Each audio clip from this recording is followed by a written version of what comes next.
congestión durante la mañana. Bien, y el año 2014 va a comenzar a regir los nuevos aranceles de referencia en los centros de educación superior. Este cálculo incorporó la rentabilidad y la empleabilidad de las carreras. Para profundizar en este tema estamos con Carlos Mujica, él es el vicerrector de la Universidad Andrés Bello. ¿Cómo está? Muy buenos días. Hola, buenos días. Muchas gracias por la invitación. Bien, el 2014 entonces empieza esta modalidad. Primero, explicarle, llevarle un poquito a la práctica. ¿En qué va a consistir, por ejemplo, en las carreras de la Universidad Andrés Bello, que es una universidad privada? A ver, mira, en principio el tema es, yo diría que es muy novedoso desde la perspectiva de los estudiantes y de los estudiantes más vulnerables, de los primeros quintiles, les ofrece una seguridad de sacarlos de los costos que las universidades fijan. Aquí hay una fijación por parte del Estado de un arancel de referencia que tiene una componente interesante y que es, por una parte, la movilidad social. Es decir, cuántos estudiantes de los primeros quintiles logran titularse en una carrera que les permite moverse socialmente.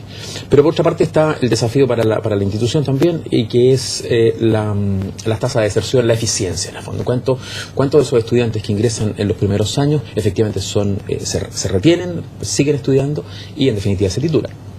Entonces es siempre una ecuación donde lo que contribuye a subir los aranceles de referencia tiene que ver con la movilidad social. O sea, ¿cuántos estudiantes de los primeros quintiles la universidad es capaz de titular? Y contribuye negativamente la eficiencia de la institución. ¿Cuántos estudiantes, mientras más estudiantes se deserten en los primeros años, naturalmente eso afecta el arancel de referencia? ¿Qué significa eso? Es el monto que el estudiante va a recibir para poder matricularse. Las universidades tendrán que ofrecerle a los estudiantes de los primeros quintiles un crédito en las mismas condiciones o una beca. En definitiva, las universidades se comprometen también con los estudiantes de los primeros quintiles. Yo diría que tiene un impacto notable, porque en particular para los estudiantes de los primeros quintiles no va a significar una carga mayor de la que está hoy día ocurriendo, y obliga a las universidades a poner particular esfuerzo en la titulación de estos estudiantes, en la titulación en general de todos los estudiantes. Cuando hoy día el foco está en retención, en titulación oportuna, pero también está en la cantidad de académicos con posgrado en las publicaciones. Eso queda un poco de lado y tiene que ver más bien hoy día con movilidad social. Ahora, pero eso repercute, por ejemplo, en que baje la cobertura para aquellas carreras menos rentables. Bueno, eso podría ser, pero ahí está el desafío de las... Eso se va a ver en la práctica. Eso, a ver, es que ahí está el desafío de las universidades. Es decir, estas carreras que en principio uno podría decir el mercado está copado. ¿Y qué hace la universidad para otorgarle otras competencias al profesional, de tal manera de hacerlo competitivo en el mercado, de hacerlo empleable? ¿Ya? O de hacerlo mejor, más que empleable, de facilitar su inserción laboral, pues no solo el ser empleado, sino que también el pararse por sus propios pies y emprender, en moverse internacionalmente, etcétera. La universidad, ese yo diría que uno de los dos desafíos más importantes en esto. ¿Qué hace la universidad frente a una carrera que está saturada? ¿Sigue haciendo lo mismo? Si sigue haciendo lo mismo, entonces los aranceles bajan y los estudiantes entonces van a pagar menos, los costos no los va a poder bajar. Pero a futuro van a tener seguramente menos oportunidad en un campo que ya está copado. Claro, efectivamente. Entonces, una mirada, si la universidad no hace nada, claro, efectivamente resulta menos rentable, entre comillas, el seguir con una carrera que ya está saturada. Ahora, por ejemplo, el crédito estatal, si se basa en aranceles de referencia, si algún estudiante tiene que buscar a lo mejor por otro lado financiamiento para su carrera, ¿o no? Es que ahí está la diferencia importante con lo que hoy día ocurre.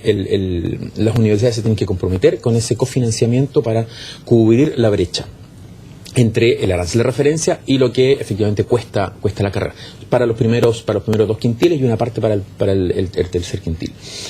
Con lo cual entonces es un doble desafío para la institución, o sea, porque la institución también está poniendo recursos en esos estudiantes que va a tener que garantizar que terminen la carrera, que terminen la carrera a tiempo y que puedan insertarse laboralmente.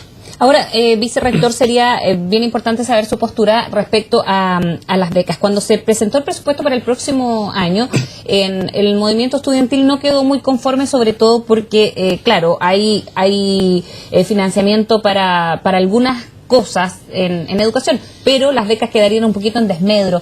¿Cree usted que las becas van a ahora verse perjudicados en cuanto al presupuesto en educación el próximo año? Mira, no te sabría decir, pero si uno lo mira desde la perspectiva de que el estudiante hoy día no va a tener que endeudarse para cubrir la diferencia, la brecha entre el arancel de referencia y el arancel real, bueno, uno dice, ahí hay una componente que no la pone el Estado, van a ser aportados por las mismas universidades.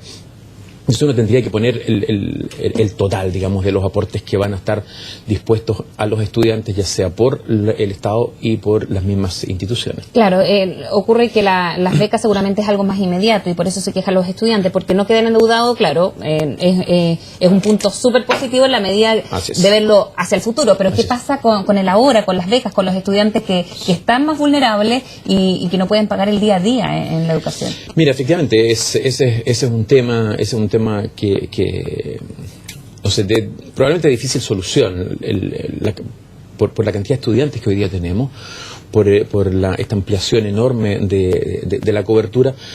Efectivamente ahí el legislador también o el ejecutivo y el legislador tienen que ponderar hasta dónde alcanzan los recursos. Indudablemente, mientras más becas haya, es mucho mejor. Sobre todo porque la cobertura efectivamente está creciendo, la cobertura de estudiantes está creciendo hacia los quintiles que antiguamente no iban a la universidad. Ahora, también otra de las iniciativas o algunas ideas que se han esbozado para futuro, sobre todo, es acortar algunas carreras. Importante eso, primero para los propios estudiantes, porque tener menos años de carrera seguramente a ellos les permite empezar a entrar al campo laboral antes. Sí. Pero ¿qué pasa con las carreras que efectivamente se alargan innecesariamente? Mira, yo primero quisiera decir que ha habido en general poco debate público sobre el tema del acortamiento de carreras y se ha centrado más bien en los aspectos financieros, en los costos. Que si la carrera se acorta, naturalmente se disminuyen los costos. Pero yo soy un convencido de que hay amplio espacio para abordar el tema del acortamiento de carrera. Y hay al menos dos antecedentes que son conocidos desde hace tiempo. Y son los resultados de proyectos financiados por el mismo ministerio a través del MISESUB desde hace ya 10 años. A mí me tocó participar en un proyecto de sistema de crédito transferible, que era medir la carga de trabajo que tienen los estudiantes durante su carrera. Hicimos mediciones en todas las universidades del Consejo Rector, en las 25 universidades, en una variedad de carreras. Y encontramos carreras donde los estudiantes señalaban que sus cargas de trabajo en algunos casos sobrepasaban las 80 horas a la semana. Y en otros casos encontramos carreras donde los estudiantes decían que trabajaban aproximadamente 35 horas a la semana. ¿Cuánto sería lo ideal? Haciendo un trabajador normal trabaja 44 horas, 45 horas. Exacto. Un estudiante, uno debería pensar, ya, tiene que trabajar 5 horas más, ¿verdad? O sea, unas 50 horas. Es decir, si un estudiante declara que trabaja 80 horas a la semana, tiene una sobrecarga y probablemente va a reprobar, la probabilidad de reprobar asignaturas es más alta. Y un estudiante que declara trabajar 35 horas, es una carrera, por ejemplo, si está en 10 semestres, es una carrera que perfectamente, bajo la misma lógica de las 50 horas, se podría dictar en 7 o 8 semestres. Entonces, ese es uno de los espacios donde uno puede hacer. Claramente, en los dos casos hay un error de diseño. Cuando se hace la programación, cuando se hace el currículum, no se consideró la carga de trabajo del estudiante. Y eso hoy día, yo diría que es un imperativo. Las instituciones, cuando hacen rediseño curricular, tienen que considerar la carga de trabajo del estudiante. En otro resultado de un proyecto también financiado por el MISESUB, la idea era hacer un diagnóstico sobre la posibilidad de instalar en Chile un marco de cualificaciones, la educación a lo largo de toda la vida, no en 5 años para toda la vida, sino que a lo largo de toda la vida. Encontramos, por ejemplo, que hay una cantidad de carreras de ingeniería.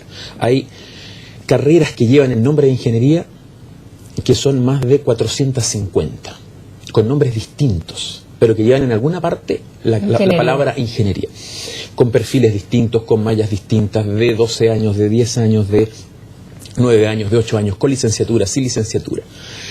¿Y qué refleja eso? Que ha habido poca interacción con el mundo del trabajo.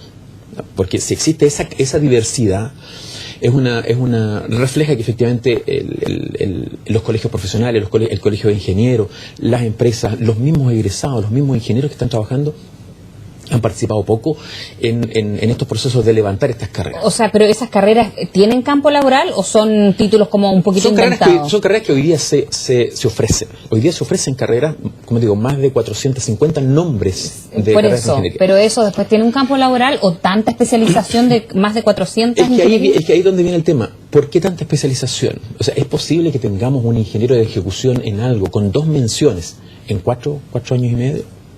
¿No es mejor ofrecer una educación generalista en 4 años y después un diplomado, un postítulo, claro, un magíster? Eso es mucho más la lógica de una educación a lo largo de la vida, más que la educación para toda la vida en 4 años. Frente a eso, entonces, claro, el que hace el diseño, o los que hacen el diseño, ponen tantas asignaturas como profesores participan en el diseño, piensan que debieran estar en el currículum. Y eso hace entonces que el currículum se infle.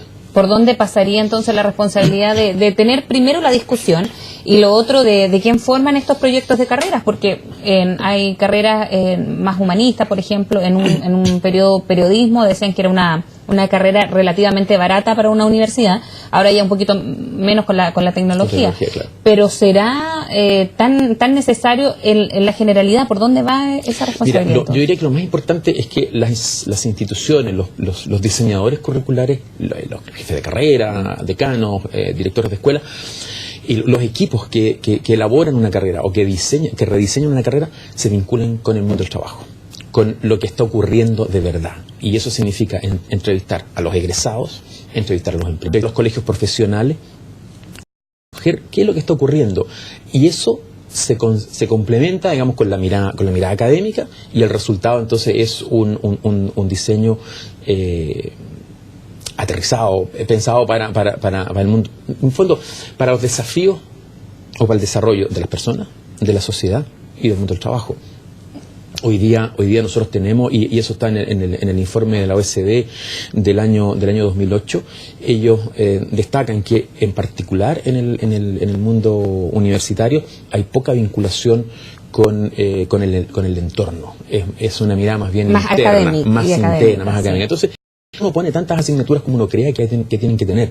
¿Pero esas instancias han existido o no? A ver, yo diría que con los proyectos MESESUB, que datan ya de más de 10 años, 15 años entiendo, se ha promovido que los diseños curriculares consideren la carga de trabajo del estudiante, consideren efectivamente lo que está ocurriendo en el entorno, consideren la internacionalización, porque hoy día no solo hay que mirar las demandas de hoy día en Chile, sino que hay que mirar también las demandas en el mundo global y en el futuro. O sea, hoy día si nosotros, un estudiante que hoy día ingresa, va a estar trabajando en 5 años más. Entonces tenemos que también imaginarnos cuáles son las demandas del futuro cercano. Bien, Carlos Mujica, vicerrector del Andrés Bello, muchas gracias. Muchas gracias por la invitación, buenos días. Bien, vamos a hacer una pequeña pausa en las noticias, ya regresamos con más Mañana Informativa. Esperamos.